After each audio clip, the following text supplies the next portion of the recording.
Chosen ones, when it becomes dealing with toxic individuals, narcissists, psychopaths, it's like a no-win situation.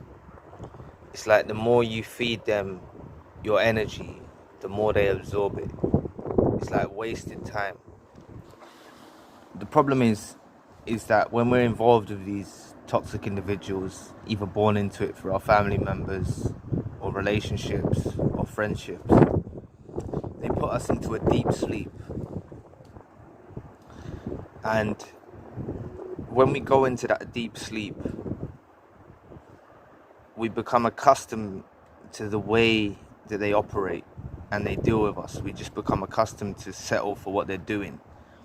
And as chosen people, the universe and God, or however you want to look at it, will cause a separation between yourselves.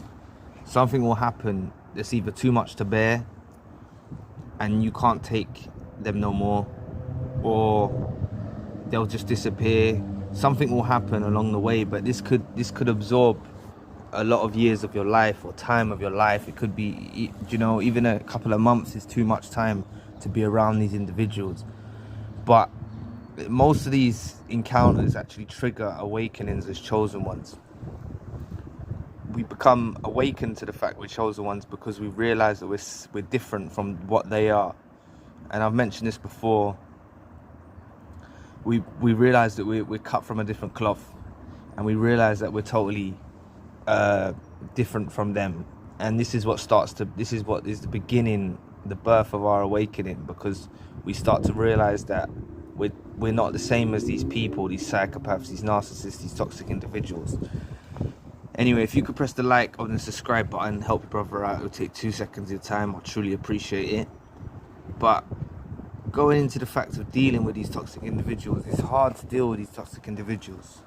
These narcissists, psychopaths, sociopaths, whatnot.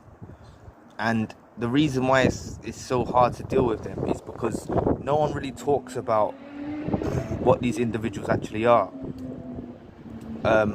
People put it on a spectrum, a psychological spectrum, but the real truth behind it is these are entities sent your way to destroy us as chosen people. From behind in the spiritual realm, they're occupied by demons, entities, however you want to look at it. They're occupied by a negative force that is driven with one pursuit in mind, which is to destroy us as chosen people. Science and everything aims it down to a personality disorder, but it's not a personality disorder.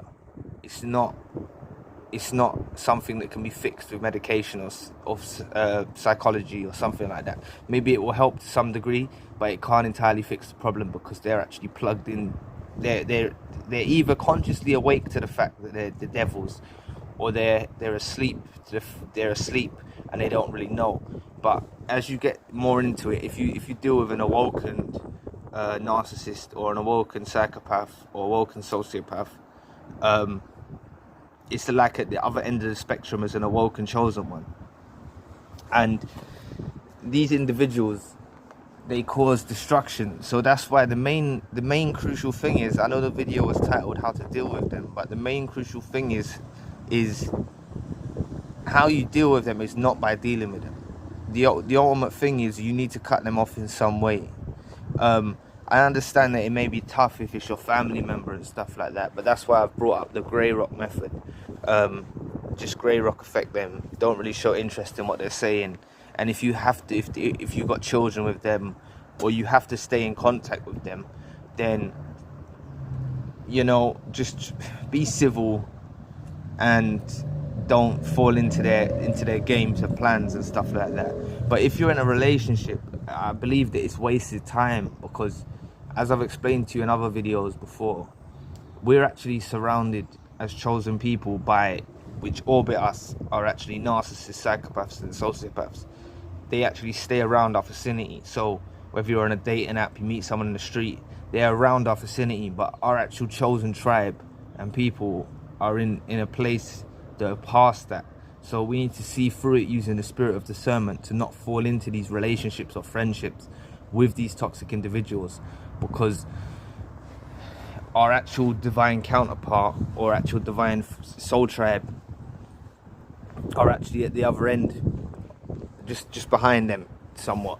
And it's a matter of searching for our chosen people, using discernment, the spirit of discernment, to discern who's right for you and who's not. And that's why, like, if we ultimately put up with and tolerate what they do, or let these people back in our lives, you may be broken up from them right now and you're wishing for them back or something like this. Like, what I'd say to you is just count your blessings and know that they've gone. Count your blessings and know that they've gone, because they was bringing destruction to your life. If you've got to look back in retrospect, they didn't bring anything healthy to this situation. They trauma bonded you, and this is what they do. They use the trauma bond, or the demonic soul tie, as I like to call it. They use a soul tie that binds you to theirs. So therefore, when you're separated, you've got this connection still. So one thing that you need to do first is sit alone one day and recount the things that they've done wrong to you, know what they've done wrong to you, and sever that tie. Just spiritually think in your mind of cutting the cord between you two and detach yourselves. Regardless of what's happened in the past, just detach yourselves. And it's crucial that you do this, because, and that's why I say it's crucial that you do this both spiritually and physically, because physically, that's why I say you need to detach from them, but also spiritually you need to detach from them, because they've created these demonic soul ties and these trauma bonds. So it's just a bit of advice for you on how to deal with these. But if you're in everyday encounters like the workplace or his family members, then using the grey rocker method will be effective. Like, I don't want to encourage you to totally relocate yourselves, because I understand in some cases it may be necessary for you to do that, but it's not always in our means. It's not always able. It's not always an able situation to let roll out. Like, we're not able to just jump up and move out straight away or whatever, or get away from them. So, but if you're in a relationship, it's in your control. It's more in your control to say to yourself that you're not going to tolerate what they're doing to you, and you're going to sever that tie. And there's nothing wrong with cutting ties. There's nothing wrong with cutting ties, especially with those that are toxic individuals. And that's why I say, if you are in a relationship, it's easier to cut a tie. But if you've got children involved, then, as I said, or they're your family, then it's harder for you to cut that tie and sever that tie. So there's two ways. There's two kind of pools of people that will fall into this. It's either you're in a relationship with them and you don't have children, or you've got family members with, or you've got children, or they're family members. And, you know, I'm not saying one's better than the other. I'm just saying that having these kind of individuals in your presence in your daily life is not beneficial for us. So, as I explained earlier on, use the grey rock method, and use the spirit of discernment to discern when you're encountering new individuals in your life. We need to not just be ready to settle for anything and anything. Like, we need to raise the bar. You know, if we've dealt with one of these individuals in the past, then it's about time to raise the bar. And we need to raise the bar and only let people that are worthy of our time, our empathy, our compassion, our mercy, our love. We only need to let those kind of people around our vicinity. And it is a tough battle trying to discern through the orbiting types of toxic individuals, the narcissists, the psychopaths, sociopaths, that orbit our vicinity. But if we're able to discern them, then they'll stand out like deers in the headlight.